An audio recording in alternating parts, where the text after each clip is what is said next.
മച്ചാ ഒരു 30 സെക്കൻഡ് ഉണ്ടാവും. ഇത് വിറോണിന്റെ ഒരു വാട്ടർ ചലഞ്ചാണ്. 30 സെക്കൻഡിന്റെ ഉള്ളിൽ വാട്ടർ കുടിച്ച് തീർത്താൽ നിങ്ങൾക്ക് 200 റുപ്യ കിട്ടും. നമുക്ക് നോക്കിയാലോ? അപ്പൊ നമുക്ക് സ്റ്റാർട്ട് ചെയ്യല്ലേ? വെറും 30 സെക്കൻഡ് ഉള്ളൂ കേട്ടോ. Okay, start. 24 22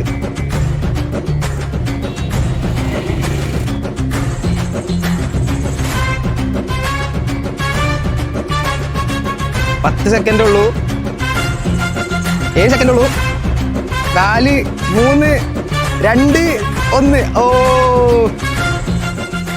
ബ്രോ, അപ്പൊ 200 റുപ്യ നേടിയിട്ടുണ്ട്. ഇനി വിറോന്റെ പേജ് ഫോളോ ചെയ്തിട്ടുണ്ടെങ്കിൽ എക്സ്ട്രാ 100 കൂടി തരും. ഉണ്ടോ? ഇല്ലല്ലേ ബ്രോ? അപ്പോ 200. Okay. Viron, pure water for healthy life.